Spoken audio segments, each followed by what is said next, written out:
So hello dear student, কেমন আছো? I hope প্রত্যেকে শুধু ভালো নয় ভীষণ ভালো আছো। স্ক্রিনের উপর একটা কোশ্চেন দেখা যাচ্ছে। প্রশ্নটা কি বলা আছে দেখো, ফর্ম এ কোয়াড্রেটিক ইকুয়েশন।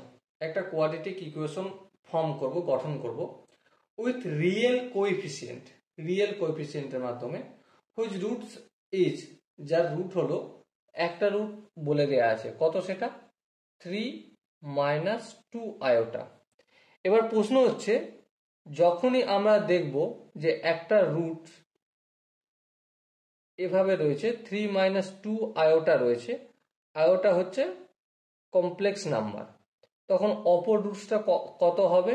অপর রুটসটা হবে 3 + 2 আয়োটা হবে। কারণ কারণ কারণ একটাই, যে রুটস যখন ইমাজিনারি নাম্বারে থাকে তখন অপর রুটস তার কনজুগেট হয়। কি হয়? তার কনজুগেট বা পেয়ারে হয়। যেমন এখানে প্লাস ছিল, এখানে মাইনাস।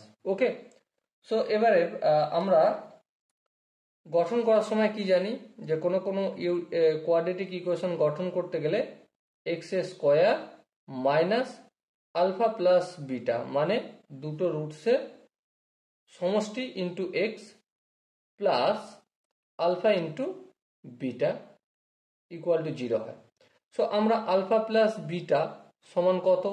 দেখো 3 - 2 আয়োটা প্লাস 3 + 2 আয়োটা। এবার যদি আমরা হিসেব করি, -2 iota plus 2 iota cancel out হয়ে যাবে, 3 + 3 কত হবে? 6 হবে। ওকে, এবার দেখো আলফা ইন্টু বিটা সেটা কত?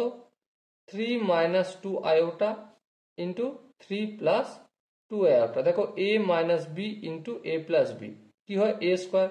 a² মানে 3 আর b বলতে এখানে 2 আয়োটাকে ধরছি, তাহলে a² - b² মানে 2 আয়োটা স্কোয়ার।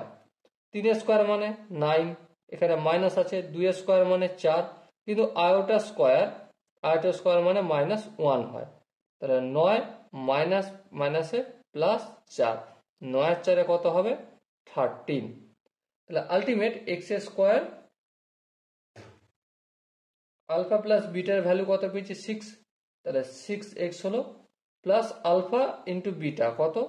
13, তাহলে +13 ইজ ইকুয়াল টু 0।